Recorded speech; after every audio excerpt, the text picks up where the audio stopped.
कक्षा 4 में पढ़ने वाला एक बालक रोज की तरह स्कूल जाता जरूर था, लेकिन एक दिन वो स्कूल गया और वापस लौटकर नहीं आया।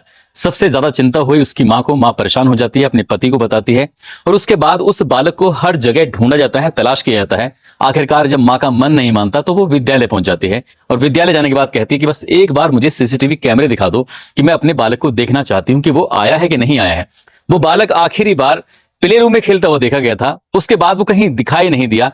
तो माँ ने उसी प्ले रूम के अंदर जाती है और उसकी स्थिति कुछ ऐसी हो जाती है जिसे साइकोलॉजिकल, वो बीमार है, परेशान है। उसके बाद उसने कुर्सी, मेज या छोटे से छोटे डिब्बे को हटाकर देखा और देखने के बाद वो बार बार कोशिश थी कि कहीं उसका बालक किसी भी तरकीब से मिल जाए। उसकी एक ही उम्मीद थी कि कहीं भी उसका बालक मिल जाए। अब जरा सोचकर देखिए, उसी कमरे के अंदर एक चटाई बिछी हुई है, उस चटाई के नीचे अगर कोई छुपने की कोशिश भी करेगा तो कहां तक छुपेगा। आखिरकार उस मां को और कुछ नहीं सूझा तो उसने उस चटाई को उठाया और उठाकर जब अलग रखा तो उसके नीचे एक गटर का ढक्कन दिखाई देता है। बस मां की एक उम्मीद थी और वो उम्मीद शायद इस गटर के ढक्कन की तरफ थी। तो मां ने कहा कि मुझे इस गटर के ढक्कन को खुलवाना है, अब चाहे कुछ भी हो, कैसे भी हो, इसे ढक्कन को खोल दीजिए। तमाम लोग इस बात को लेकर मना कर रहे थे, लेकिन मां जिद पर अड़ी हुई थी। आखिरकार वो ढक्कन खोल दिया गया और जैसे ही ढक्कन खोला जाता है तो उस मां का जो बेटा था, उसका जो लाल था, वो गटर के उस पानी में तैर रहा था। बस इतना था और हंगामा खड़ा हो जाता है। न केवल उस विद्यालय में हंगामा खड़ा हो जाता है बल्कि पूरे प्रदेश भर में इस बात को लेकर चर्चा बन जाती है कि आखिरकार पुलिस प्रशासन ही नहीं बल्कि जो भी सोच रहा था वो भी हैरत में पड़ जाता है कि वो बालक आखिरकार गटर के अंदर कैसे पहुंचा, उसे किसने पहुंचाया और क्या उसकी हत्या हुई थी, क्या जो भी कारण था। आज की इस कहानी के माध्यम से यही जानने की और समझने की कोशिश करेंगे। आदाब, नमस्कार, सत श्री अकाल। मैं उस्मान सैफी। आज की जो सच्ची घटना मैं आपको सुनाने जा रहा हूं, ये सच्ची घटना है बिहार राज्य का एक शहर है पटना और इसी का ही एक इलाका लगता है दीघा थाना क्षेत्र। दरअसल दीघा थाना क्षेत्र का एक पोल्सन रोड है, वहीं के रहने वाली एक महिला अपने पति, जो कि रोज की तरह एक स्टील फैक्ट्री में जो कि नसीरगंज में लगती है, वहां पर काम करने जाता है। और वो महिला अपने पति, जिसका नाम शैलेश राय होता है, शैलेश राय से कहती है कि देखो 3 से ज्यादा बज गए हैं लेकिन हमारा बेटा नहीं आया है। बेटा यानी कि आयुष, जिसकी उम्र लगभग 4 साल के आसपास होती है, जो कि नर्सरी का छात्र होता है। जैसे ही ये बात उसका पति शैलेश राय सुनता है, वो कहता है कि जो उसकी चचेरी बहन है प्रिया, जाकर उससे बातचीत कर लो। वो कहती है मैंने प्रिया से बातचीत कर ली, जो गाड़ी आती है उससे बातचीत कर ली। गाड़ी वाला कहता है कि आज वो बालक स्कूल में दिखाई ही नहीं दिया तो मैं उसे कहां से लेके आता। जैसे ही शैलेश राय ने ये बात सुनी, शैलेश राय परेशान हो जाता है, अपनी फैक्ट्री वाले से कहता है कि साहब मेरा बेटा घर नहीं आया है, मुझे घर जाना है। सीधा वो दौड़ते हुए घर आता है। घर आने के बाद अपनी पत्नी से पूछता है कि क्या बात है, तो पूरी कहानी बताई जाती है। वो बताती है कि यह 16 मई 2024 की सुबह 7 बजे के आसपास जब वो अपने बालक को बस तक छोड़ने के लिए जा रही थी, तब आयुष ने कहा कि माँ आज तो मुझे मत छोड़ने जाओ, आज मुझे दादी को छोड़ने दो, दादी मेरी बस तक मुझे छोड़ के आएंगी। तो जैसे ही दादी ने उसको छोड़ने की बात कही तो दादी ने उसको चीनी और भात खिलाया और साथ ही जो दादा थे बोले मैं भी चल रहा हूं। उनके उस प्यारे से बच्चे आयुष को लेकर दादी और दादा दोनों लेके चले जाते हैं और बस तक उसको छोड़कर आते हैं। बस में बैठकर वो टाटा बाय बाय करके निकल जाता है। इसके बाद जब लौट के नहीं आता तो पति भी परेशान हो जाता है। ये सीधा उसका पति जो शैलेश राय होता है वो स्कूल के प्रिंसिपल को फोन करता है और कहता है कि मैडम आज हमारा बच्चा स्कूल जरूर गया था लेकिन स्कूल से वापस लौट कर नहीं आया, क्या बात है, क्या कुछ दिक्कत, क्या परेशानी हुई। तो जैसे ही प्रिंसिपल ने ये बात सुनी तो प्रिंसिपल ने कहा कि आज तुम्हारा बच्चा विद्यालय ही नहीं आया। तो जब ये बात कही जाती है, वो पोश इलाके में स्कूल होता है जो कि थाना दीघा क्षेत्र का ही एक हथुआ कॉलोनी होती है। टिनी टोट एक स्कूल का नाम होता है, टिनी टोट एकेडमी, जो कि बहुत नामी विद्यालय होता है। जब उसके प्रिंसिपल ने साफ इनकार कर दिया कि हमारे यहाँ तो बच्चा आया ही नहीं आज आपका, और हम तो ये सूचना भी देने वाले थे। जैसे शैलेश राय ने ये कहानी सुनी, उसके बाद वो दौड़ता हुआ सीधा उस बस वाले के पास जाता है, जो बस वाला उसके बच्चे को लेकर रोज जाता था विद्यालय। वहां जाकर कहता है कि तुमने मेरे बच्चे को कहां छोड़ा, जबकि मेरी माँ यानी कि उस बच्चे की दादी और दादा ने उसको गाड़ी में बैठाया है, उसके सामने टाटा बाय बाय भी किया था, लेकिन तुम उस बच्चे को कहां छोड़कर आए। वो डर जाता है बहुत बुरी तरह से। बस वाला वो कहता है कि साहब मैं आपके आगे हाथ जोड़ रहा हूं, मैंने आपके बच्चे को विद्यालय ही छोड़ा है, आपको यकीन नहीं आता तो सीसीटीवी जाकर चेक कर लीजिए। जब बात सीसीटीवी की आती है और एक उम्मीद, एक भरोसे के साथ वो इस बात कहता है, तो परिवार वालों को लगता है कि हाँ जो कह रहा है इसकी बात सुन लेते हैं। शाम के लगभग 4-5 के आसपास बज जाते हैं।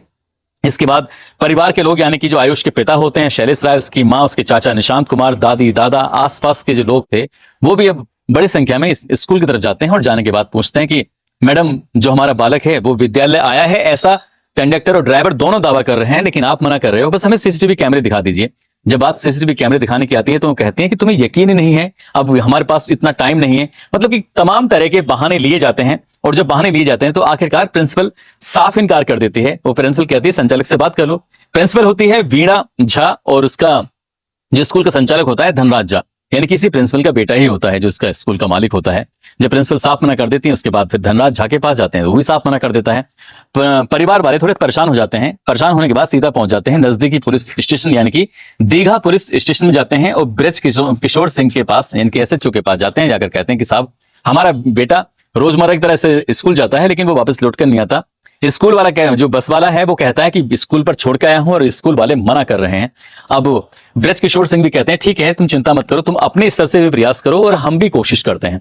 आखिरकार पुलिस और जो परिवार के लोग थे, आसपास के लोग थे, उन्होंने हर तरह से हर संभव कोशिश की। अब ब्रज किशोर सिंह पहुंच जाते हैं उस विद्यालय में, जाकर प्रिंसिपल से कहते हैं कि हम सीसीटीवी देखना चाहते हैं कि आखिरकार वो बच्चा आया है नहीं आया है, बस इतना दिखा दीजिए। जैसे ही सीसीटीवी कैमरे चेक किए जाते हैं तो बच्चा वो विद्यालय आया था। अब एक उम्मीद पुलिस और प्रशासन के साथ साथ ही बच्चे के परिवार के लोगों की बढ़ जाती है कि हाँ विद्यालय में बच्चा आया है तो कहाँ है। बाकी कैमरे भी चेक किए जाते हैं, जिस कमरे में बैठकर वो पढ़ता था उस कमरे में भी चेक किया जाता है तो बच्चा वहीं दिखाई देता है। अब यहां पर जो प्रिंसिपल का बयान था वो क्लैश हो जाता है, यानी कि जो उसने कहा था कि बच्चा आया ही नहीं और हम आपको फोन करने वाले थे, ये बात पुलिस को भी खटक जाती है और परिवार के लोगों को खटक जाती है। वो कहते हैं कि पूरी सीसीटीवी कैमरा चेक करने दिखाइए। अब पूरे सीसीटीवी कैमरे देखे जाते हैं, आराम से बैठे हुए रात भर देख रहे थे और लगभग जब रात के लगभग 2:30 या 3 बजे के आसपास का वक्त था, 16 और 17 मई 2024 की रात की ये बात है, जब सीसीटीवी कैमरे देखते देखते पता चलता है कि 11 बजकर दिन में 49 मिनट पर और 12 बजकर 1 मिनट तक, 11:49 से लेके 12 बजकर 1 मिनट तक की जो सीसीटीवी फुटेज थी वो डिलीट हो रही थी। इसके अलावा आगे पीछे की बिल्कुल थी। तो जब इनसे एक कारण पूछा जाता है कि इतना लगभग 10-11 मिनट की जो वीडियो है वो सीसीटीवी में क्यों गायब है, तो प्रिंसिपल और संचालक और बाकी स्टाफ इसका सही जवाब नहीं दे पाते हैं। आखिरकार आखिरी बार उसको देखा जाता है प्ले रूम के अंदर, और जब प्ले रूम के अंदर देखा जाता है तो माँ जिद करने लगती है कि मुझे प्ले रूम देखना है, हर हाल में देखना है, अब चाहे कुछ भी हो जाए। जब जिद की जाती है तो रात को 3 बजे के आसपास उस रूम का दरवाजा खुलवाया जाता है और माँ ने हर एक चीज को, क्योंकि प्ले रूम के अंदर जितने भी खेल खिलौने रखे हुए थे, डिब्बे रखे हुए थे, चाहे वो छोटे से छोटा हो या बड़े से बड़ा हो, माँ की जितनी विसात हो सकती थी माँ ने हर एक चीज को उल्टा पलटा।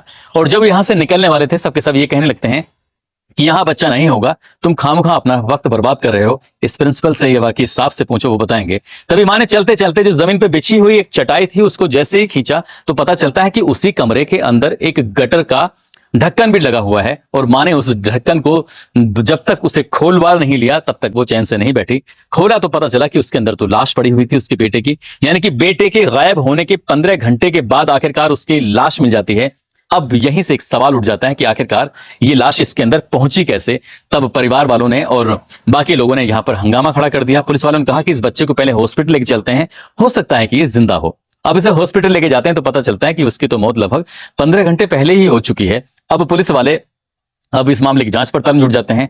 दिन निकल आता है और बड़ी संख्या में लोगों का यहाँ पर जमघट लग जाता है। देखते ही देखते गुस्साए लोगों ने, क्योंकि ये नामी स्कूल है, यहाँ पर बच्चों की सुरक्षा के लिए अच्छी खासी फीस भी दी जाती है और सब तमाम तरह की सुविधाओं के नाम पर ये काफी लूट खसोट भी करते हैं, तो परिवार वालों को गुस्सा आ जाता है। जितने लोगों ने, अभिभावकों ने सुना उन्हें गुस्सा आता है। महिलाओं ने उस विद्यालय में आग लगा दी। अब चाहे वो प्रिंसिपल का रूम हो या फिर कमरे हो, जहां जहां भी देखो उस विद्यालय में जब आग लग जाती है, यहां से जब लोगों की विसात नहीं बनती तो उसके बाद फिर सीधा सड़क पर पहुंचते हैं, सड़क को पूरी तरह से जाम कर देते हैं। अब कहीं ना कहीं पुलिस प्रशासन पर यह बहुत बड़ा दबाव बन चुका था कि आखिरकार वो बालक खेलता खेलता उस गटर के अंदर कैसे पहुंचा।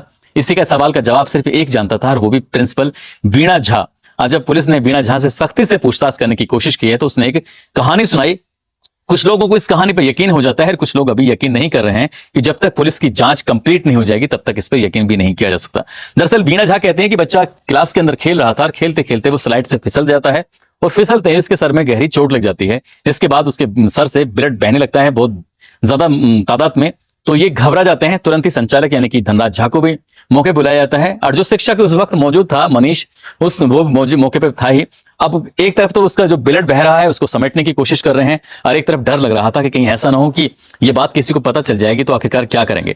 वो उस बच्चे की हालत बेहोशी की थी। जब ही गटर का दरवाजा, उसका जो ढक्कन था उसको हटाया जाता है, हटाने के बाद उस गटर के अंदर उस बालक को डाल दिया जाता है, जबकि वो बेहोशी की हालत में था, यानी कि वो मरा नहीं था। काश उस बालक को सही वक्त पर सही उपचार मिल जाता तो शायद वो कभी मरता नहीं। ऐसा तो प्रिंसिपल कहते हैं, लेकिन प्रिंसिपल का यही कहना है कि साहब हम बहुत डर गए थे तो क्या तुम इस तरह से करोगे। कुल मिला के जो उसकी लाश को निकाला जाता है, जाहिर सी बात है हंगामा खड़ा होता है, विद्यालय में आग लगा दी जाती है, साथ ही जो बाहर जाम लगा दिया जाता है और ये खबर पूरे प्रदेश भर में फैल जाती है कि प्रिंसिपल ने उसके बेटे, जो कि इसका स्कूल का संचालक होता है, साथ ही एक शिक्षक ने किस तरह की कितनी बड़ी लापरवाही को अंजाम दिया है और एक बालक की एक तरह से हत्या कर दी। अब जैसे ही मामला थाने में पहुंचता है, उसके बाद जिस बालक के चाचा होते हैं, जिनका नाम निशांत होता है, वो कहते हैं कि साहब अभी कुछ दिन पहले ही हमें धमकी मिली थी। दरअसल हम बच्चे की जो फीस थी उसको वक्त पर जमा नहीं कर पाए। 8,400 रुपए के आसपास की इनकी फीस होती है, जब जमा नहीं कर पाते हैं तो इन्होंने कहा था कि अंजाम भुगतना पड़ेगा। जब बात अंजाम की आती है तो हमें क्या पता था कि ये हमारे बालक की हत्या कर देंगे। उस व्यक्ति ने, निशांत ने, अपने भतीजे की हत्या के मामले में जो थाने में तहरीर दी, और थाने में तहरीर देने के बाद बीणा झा जो प्रिंसिपल होती हैं, संचालक धनराज झा होते हैं जो कि इस प्रिंसिपल का बेटा होता है, और मनीष शिक्षक, इनके खिलाफ आईपीसी की धारा 302, आईपीसी की धारा 120B, 202 और 34 के तहत मुकदमा दर्ज कर लिया जाता है। और पुलिस इस मामले की जांच पड़ताल में जुटी है कि आखिरकार हत्या का मेन कारण क्या है। अभी पोस्टमार्टम रिपोर्ट का भी इंतजार किया जा रहा था। साथ ही इस बालक की सगी चचेरी बहन भी प्रिया इसी विद्यालय में पढ़ती है। जब रिपोर्ट हो जाती है, हंगामा हो जाता है, तो प्रिया फिर चौंकाने वाली बात कहती है। प्रिया कहती है कि मैं उस वक्त वहीं थी जब उस बालक को इस तरह से मारा जा रहा था, और जब ये मार रहे थे, उस गटर के अंदर डाल रहे थे, तब उसे अपनी आंखों से देखा जो उसका ब्लड बह रहा था। तो मैंने जाके कहा कि मैम मेरे भैया को मुझे दे दो, लेकिन मैम ने उसे बुरी तरह धमकाया, कहा कि ये बात अगर इस विद्यालय से बाहर चली गई तो तुम्हें भी इसी तरह से मारकर इस गटर के अंदर डाल दिया जाएगा। प्रिया कितना सच बोल रही है या कितना नहीं बोल रही है, ये पुलिस की जांच के बाद ही क्लियर हो सकेगा। लेकिन जिस तरह से मामले में मुकदमा दर्ज किया गया है और इस घटना का मामला पूरे प्रदेश भर में फैल चुका है, और प्रिंसिपल की जिस तरह से लापरवाही रही है, उसके संचालक की लापरवाही रही है, कहते हैं कि विद्यालय ही सबसे सुरक्षित स्थान होता है। माँ बाप कभी भी कहीं किसी भी जगह पहुंच जाएं, लेकिन अपने बालक को जब विद्यालय की दहलीज के अंदर बैठा देते हैं, तब वो बिल्कुल बेफिक्र होते हैं कि उनका बालक अब वहां पर सुरक्षित होगा। अगर विद्यालय के अंदर भी बालक सुरक्षित नहीं है तो वो कहां होगा। जरा सोचकर देखिए, आपका बच्चा विद्यालय जाता है तो जरा ध्यान से कि वो जाता है, कहां जाता है, किससे मिलता है, क्या नहीं करता, और विद्यालय में शिक्षकों की कितनी जिम्मेदारी होती है। काश इस कहानी को शिक्षकों को जरूर सुनना चाहिए। दोस्तों, जाते जाते आज नरेंद्र कुमार हैं जो कानपुर के रहने वाले हैं, दीपक कुमार, गुरविंदर सिंह, उनकी पत्नी गगनप्रीत कौर हैं, आमिर सिद्दीकी जी सीतापुर से हैं, गजेंद्र सिंह, गुलराज परवीन, अली मोहम्मद, नफीस अंसारी, रामलाल सिंह, हरदेव सिंह, अमित यादव, मान सिंह, नारायण सिंह लोधी, प्रदीप त्रिपाठी, फैजुल खान, इन लोगों ने नाम लेने की अपील की थी। आप सब लोग अपना ख्याल रखें, सुरक्षित रहें। जय हिंद, जय भारत।